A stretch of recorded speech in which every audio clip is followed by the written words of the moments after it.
محترم سامعین، السلام علیکم ورحمۃ اللہ وبرکاتہ۔ ہم سیرت النبی صلی اللہ تبارک و تعالی علیہ وسلم کے اس سلسلہ وار قسط میں آپ لوگوں کو ایک مرتبہ پھر خوش آمدید کہتے ہیں۔ ہم نبی کریم صلی اللہ تبارک و تعالی علیہ وسلم کی ہجرت کے واقعے کو بیان کر رہے تھے، اور پچھلی قسط میں ہم نے یہ بیان کیا تھا کہ کس طرح قریش کے سرداروں نے نعوذ باللہ نبی کریم صلی اللہ تبارک و تعالی علیہ وسلم کے قتل کی منصوبہ بندی بھی کر لی تھی۔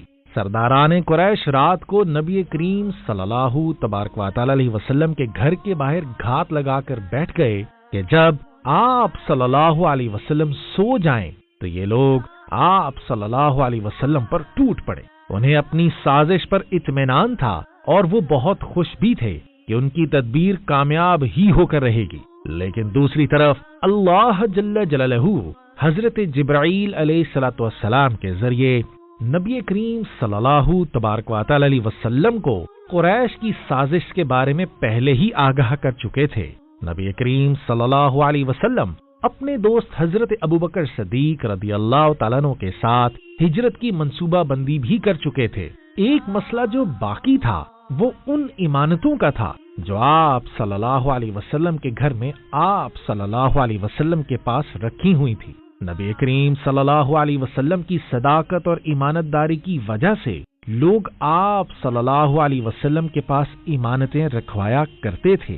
آپ صلی اللہ علیہ وسلم نے اپنے چچا زاد بھائی حضرت ابی بن ابی طالب رضی اللہ تعالیٰ عنہ سے فرمایا کہ تم میرے بستر پر لیٹ جاؤ اور میری چادر کو اوڑھ کر سو جاؤ، تمہیں کفار کے ہاتھوں کوئی نقصان نہیں پہنچا پائے گا۔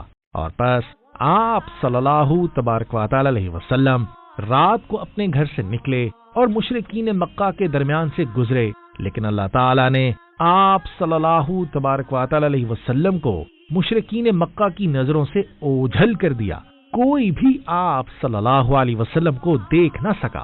آپ صلی اللہ علیہ وسلم نے زمین کی خاک کو مٹھی میں لیا اور تمام مشرکین کے سروں پر ڈال دیا، اور جب آپ صلی اللہ علیہ وسلم یہ عمل کر رہے تھے تو آپ صلی اللہ علیہ وسلم سورہ یاسین کی آیات تلاوت فرما رہے تھے، جن کا ترجمہ ہم نے ان کے آگے رکاوٹ کھڑی کر دی اور ان کے پیچھے بھی رکاوٹ کھڑی کر دی، اور پس ہم نے انہیں ڈھانک لیا اور وہ دیکھ نہیں سکتے۔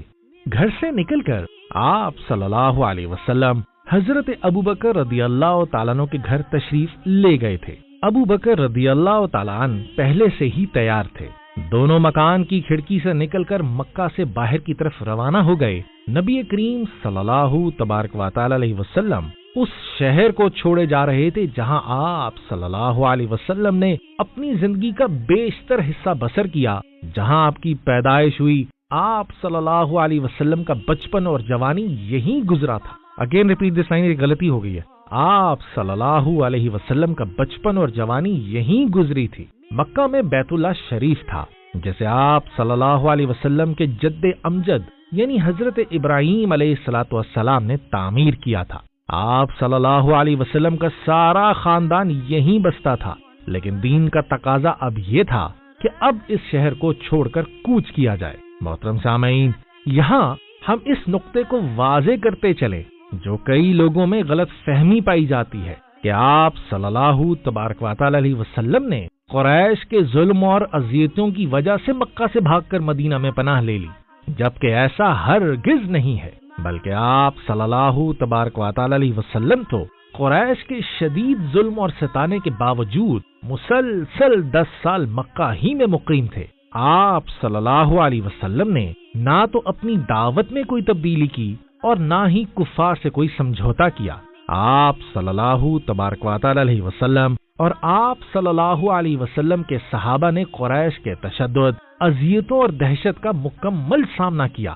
قریش کی بدسلوکی اور مزاحمت کبھی بھی نبی کریم صلی اللہ تبارک و تعالی علیہ وسلم اور آپ کے صحابہ کے ارادوں کو کمزور نہ کر سکی تھی، بلکہ اس کے نتیجے میں مسلمانوں کا ایمان مزید مضبوط ہو گیا اور وہ کبھی اللہ جل جلالہ کے وعدے پر شک میں مبتلا نہیں ہوئے تھے۔ نبی کریم صلی اللہ تبارک و تعالی علیہ وسلم کی مکہ سے ہجرت کی وجہ یہی تھی کہ مکہ کے ابتدائی 10 سالوں کی جد و جہد کے درمیان نبی کریم صلی اللہ تبارک و تعالی علیہ وسلم پر یہ بات واضح ہو گئی تھی کہ اہل مکہ کتنے ہٹ دھرم اور گمراہ قوم ہے۔ اس وجہ سے نبی کریم صلی اللہ تبارک و تعالی علیہ وسلم نے یہ محسوس کیا کہ مکہ میں دعوت کی کامیابی کے امکانات اب بہت ہی کم ہیں، اور دعوت کے لیے یہاں مزید کوششیں اور محنتیں خرچ کرنا اپنی توانائیوں کا ضائع کرنا ہے۔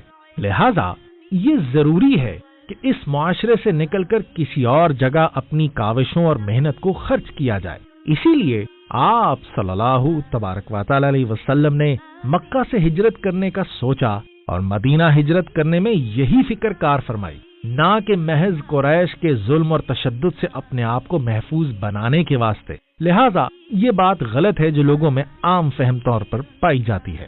اس سے قبل ایسا ہوا تھا کہ آپ صلی اللہ تبارک و تعالی علیہ وسلم نے اپنے بعض اصحاب کو قریش کے ظلم اور زیادتیوں سے بچنے کے واسطے حبشہ کی ہجرت کرنے کا حکم بھی دیا تھا۔ اس سے یہ بات ثابت ہوتی ہے کہ ایک مسلمان کو اس بات کی اجازت ہے کہ اگر اس پر اس کے دین کی وجہ سے فتنے میں اس کو مبتلا کیا جا رہا ہو تو وہ کہیں اور ہجرت کر کے اپنے ایمان کو محفوظ کر سکتا ہے، اور حبشہ کی ہجرت کا یہی معاملہ تھا۔ لیکن مدینہ کی ہجرت کا معاملہ ذرا مختلف تھا۔